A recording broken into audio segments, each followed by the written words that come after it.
Social blade इसका गवाह है कि अगर डक्की भाई वर्सेस शाम इदरीस कंट्रोवर्सी ना हुई होती तो आज डक्की भाई ना होता। और अगर मुझे या मेरे पेरेंट्स में से किसी को कुछ होता है तो फिर नानी वाला आकर बचाएगा, क्योंकि वैसे भी इंटरनेट पे सारी बदमाशी का ठेका उस अकेले ने अपने सर लिया हुआ है। मेरा बाप बदमाश था, मैं भी बदमाश ही हूँ। डराना धमकाना 2000 रुपए, थप्पड़ मारना 5000 रुपए, मार कुटाई 10,000 रुपए, बाजू तुड़वाई 15,000 रुपए, टांग तुड़वाई 20,000 रुपए और चाकू मरवाई 25,000 रुपए। तो ये 2025 की डिस्काउंटेड ऑफर चल रही है। जिस भी किसी ने अगर मुरम्मती करवानी है तो नानी वाले से राब्ता करे, सिस्टम पार देंगे। तो अपनी पिछली वीडियो में मैंने बात की थी डक्की और रजब के कोर्स के बारे में। अगर तुम लोग ने नहीं देखी तो पहले वो जाके देख लो। और आज की वीडियो में हम बात करेंगे तला रिव्यूज की और साथ ही साथ शाम इदरीस की।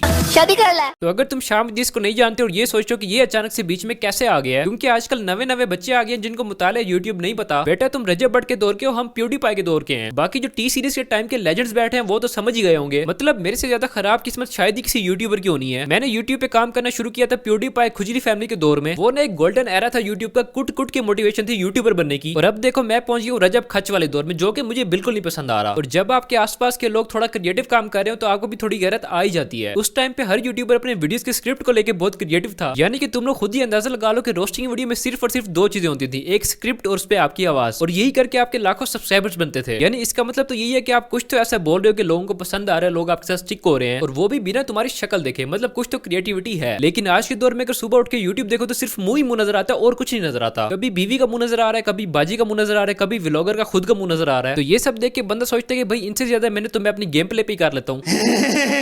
हम बात कर रहे थे शाम इदरीस की। तो ये कहानी का वो हिडन कैरेक्टर है जिसपे कहानी शुरू हुई थी। तो आज से कुछ 7 साल पहले इसी के साथ डकी की कंट्रोवर्सी शुरू हुई थी, जिसकी वजह से तुम और मैं डकी के सब्सक्राइबर बने थे। लेकिन अब आप सोच रहे होंगे व्हाई आफ्टर 7 years मैंने उस वक्त क्यों रिप्लाई नहीं दिया। वैसे आपस की बातें, रिप्लाई तो तुमने भी दिया था और ये इसकी सबसे बड़ी गलती थी। इसके रिप्लाई की वजह से ये एक बंदा कहां से कहां पहुंच गया। पर तब मसला ये था कि अवाम इतनी एक साइड पे हो चुकी थी कि इस बेचारे की किसी ने सुनी नहीं और इसको पेल दिया। उस कंट्रोवर्सी के बाद इस बेचारे का करियर ही खत्म हो गया और आज तक इसके सब्सक्राइबर्स 3 मिलियन क्रॉस ही नहीं हुए। और जब इसकी और डकी की कंट्रोवर्सी हुई थी तब डकी के सब्सक्राइबर्स थे कोई 1 लाख के आसपास। वो बैठा 8 मिलियन पे और इसके 3 मिलियन भी पूरे नहीं हुए। और ये बहुत सैड चीज है। लेकिन भाई एक चीज तो 100% मानने की है कि what goes around comes around. Ducky ने इसको इस बेस पे रोस्ट किया था कि ये एक फैमिली व्लॉगर है। ये अपनी वीडियोस में बीवी दिखाता है, रोज के रोज व्लॉग करता है। तो इसीलिए डक्की के मुताबिक तब ये टट्टी कर रहा था और आज वही टट्टी डक्की खुद कर रहा है।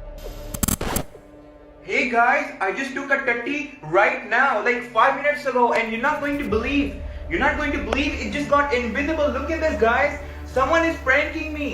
Oh my god. हाँ जी, तो वही व्लॉग बना रहा है आपका भाई। चलो व्लॉग तक तो ठीक था, लेकिन सेम टू सेम वही व्लॉगिंग करना शुरू कर दी जिसपे रोस्ट करते थे। पहले ये कहता था कि स्क्रिप्टेड प्रैंक्स होते हैं, फेक व्लॉग्स होते हैं, और अब जब ये बंदा खुद वही कर रहा है तो शाम इदरीस ने भी अब सोचा कि अब नहीं तो कब। तो उसने भी एक वीडियो बनाई है जिसमें उसने सारा बताया कि कैसे ये सारा फटा स्टार्ट हुआ था। कि शाम इदरीस आपको एक बहुत बुरा इंसान लगता था, लेकिन in the last 7 years Ducky की असलियत आप सबके सामने खुद ब खुद ही आ गई। I also let everything go क्योंकि मैं सोचता था डक्की मैच्योर हो चुका है। जैसे ही वो बड़ा यूट्यूबर बना उसने छोटे यूट्यूबर्स को इंसान समझना ही छोड़ दिया। खैर इसकी सारी वीडियो का खुलासा ये है कि भाई मुझे खाम में पेल दिया है। मसला स्टार्ट यहाँ से हुआ था कि डक्की ने इस पे रोस्ट बनाया था जो कि इसको बुरा लग गया, क्योंकि इसके मुताबिक डक्की बार इसकी वाइफ को टारगेट कर रहा था, जो कि ऑब्वियस सी बात है। और मेरे ख्याल से वो बात अब डक्की को समझ आती होगी, क्योंकि अब उसकी अपनी वाइफ इंटरनेट पे व्लॉग्स पे आती है और भाई अवाम किसी को भी नहीं छोड़ती तो उसको भी नहीं छोड़ती। उस पे भी बहुत गंदी मीम्स बन रही होती है। और आजकल तो AI भी आ गया, तो तुम लोगों ने देखा होगा कितनी गंदी वीडियोस बन रही होती है। मैंने ये वीडियो बनाने के दौरान एक रजब भट्ट की वाइफ की वीडियो देखी है, जिसमें इसकी वाइफ और इसके अब्बू वाली तस्वीर को किसिंग वाली वीडियो में कन्वर्ट किया हुआ था। और भाई ये चीज बहुत ही ज्यादा गलाजत है, सीरियसली भाई बहुत बुरा लगता है। कभी तो मैं ये सोचता हूँ कि चलो डक्की या रजब भट्ट तो व्लॉगिंग में है, ये लड़के हैं, लेकिन जब इसी तरह की वीडियोस इनकी बीवियों के सामने आती होंगी तो मैं तुम्हें लिख के दे रहा हूँ कि ये बैठ के अपनी बीवियों को घंटों समझाते होंगे, क्योंकि भाई इनकी बीवियां इस चीज के लिए कभी प्रिपेयर थी ही नहीं और उनको सिर्फ और सिर्फ इनके व्लॉग के चक्कर में इंटरनेट पे आना पड़ता और ये सब कुछ देखना पड़ता है। तुम लोगों ने ये भी देखा होगा कि रजब भट्ट की वाइफ व्लॉग में काफी सहमी भी होती है। ऐसा लग रहा होता है कि जैसे वो बेचारी आना नहीं चाह रही, बस उसको जबरदस्ती लाया जा रहा है, क्योंकि भाई वो मेंटली प्रिपेयर है ही नहीं इस चीज के लिए। लेकिन फिर भी उसको व्लॉग में आना है क्योंकि उसका शोहर व्लॉगर है और वहां से पैसे आने हैं। ऐसा बंदा जिसमें थोड़ी सी भी गैरत हो ना, वो तो ऐसी कमाई पे लानत ही भेजे। Ducky was uploading dirty things about me,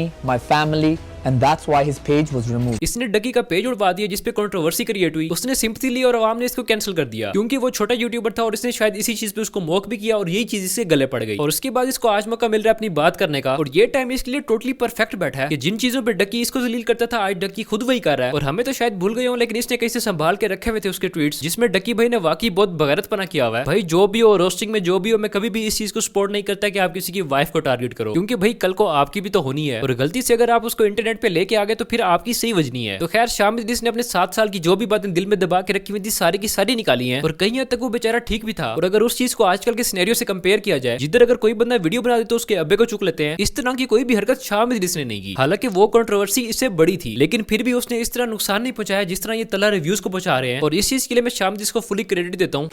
तो अब बात करते हैं तला रिव्यूज की। ये बेचारा सिर्फ और सिर्फ हमें सच दिखाने के चक्कर में रगड़ा गया है। भाई उसके अब्बे को उठा लिया यार, मतलब उसके बाद ये लोग जो है वो मेरे वाले साहब को वहां से घर से उठाते हैं, साथ में उनकी जो बाइक नहीं मैंने उनको गिफ्ट की थी 3 लाख रुपए की 1 to 5 वो भी चौक के ला गए। ठीक है, और यहाँ पर एक और छोटी सी फुटेज जो है वो किसी ने छत से बनाई थी जहां पे आप डाले शाले देख सकते हो। यहाँ पे एक डाला नजर आ रहा है वीडियो में। ठीक है, और हुन एंड से जो ना 1 to 5 किक मारेंगे, डाले भी जाएंगे तो मोटरसाइकिल भी ला जाएंगे। अब ये सबसे नीच हरकत है जो एक बंदा कर सकता है और वो एक ही बंदा कर सकता है। मतलब कि मुझे समझ नहीं आती कि ये बदमाशी है किस चीज की। अगर इतनी बदमाश बनने का शौक है तो इंटरनेट पे क्या कर रहे हो? जाके कच्चे के इलाके में बैठो, वहां पे बैठ के बदमाशियां करो। अब तल्ला बेचारे की गलती सिर्फ ये है कि उसने इनको एक्सपोज कर दिया है। इनमें से किसी के पास भी इतनी हिम्मत नहीं है कि उसको आगे काउंटर करें या फिर कोई भी क्लैरिफिकेशन दे, क्योंकि इनको भी पता है कि इन्होंने स्कैम किया है। तो इन्होंने वही किया जो कि एक घटिया बंदा ही करता है। मेरे घर के दरवाजे तोड़ दिए, सारा कुछ तोड़ दिया।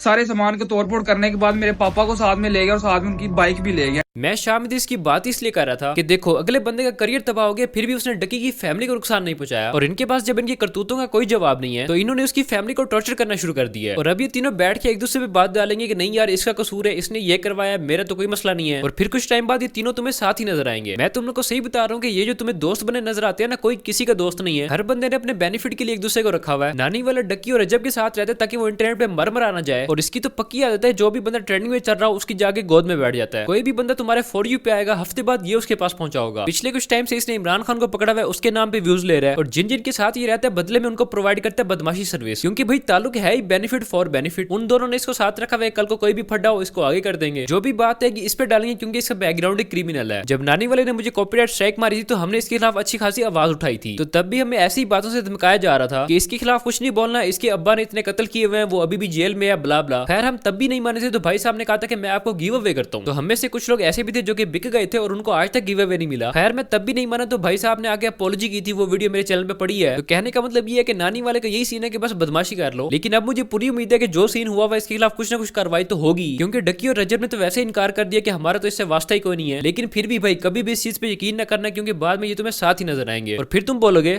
तो बस यार आज इतना ही। बाकी मैं तो अब चाहता हूँ कि फैमिली व्लॉगिंग खत्म हो जानी चाहिए क्योंकि भाई इसका स्टैंडर्ड बहुत ही गिर चुका है। लोग वायरल होने के लिए पता नहीं क्या क्या कर रहे हैं और उनके लिए ये चीज शायद अभी नॉर्मल है, लेकिन भाई तुम लोगों ने बाद में रोना है। ना ही तुम्हारे पास शोहरत आनी और इज्जत तो वैसे भी नहीं रहनी। तो तुम्हारे आसपास जितने भी बच्चे फैमिली व्लॉगिंग देखते हैं, ये करने की बातें करते हैं, रख के चपेट मारो। हफ्ता पहले हमसायों का बच्चा आया हुआ था तो मुझे कहता है कि आप रजब भट्ट का व्लॉग देखते हो? मैंने गुद्दी पे रैपटा मारा और वो दिन है और आज का दिन है वो दोबारा मुझे नजर अब आएगा। तो बस फिर वीडियो पसंद आई तो वीडियो को लाइक कर दो, चैनल को सब्सक्राइब कर दो, बेल आइकन को प्रेस कर दो। और अगर मेरी इस वीडियो से किसी को भी कोई भी मसला हो तो मुझे इंस्टाग्राम पे मैसेज कर देना। मैं बिल्कुल इज्जत के साथ चुप करके तुम्हारे घर नानी वाले को भेज दूंगा। फिर तुम जानो और वो जाने। मिलते अगली वीडियो में, मतलब मजाक कर रहा हूँ, अगर कोई मसला हो तो मुझे इंस्टाग्राम पे मैसेज कर देना, मैं पार्ट हटा दूंगा। मिलते हैं अगली वीडियो में, तब तक के लिए बाय। बल्कि एंड पे जाते जाते जरा ये कट्टा भी सुनते जाओ। अब मुझे तो एक जरा ऐसे कंफर्म पता चला है कि ये जो रजब के फादर है अफजल भट्टी, ये इनके स्टेप फादर है। यानी पहले ये इनके अंकल होते थे, बाद में इनके अब्बू बने। खत्म, बाय बाय, टाटा, गुड बाय, गया।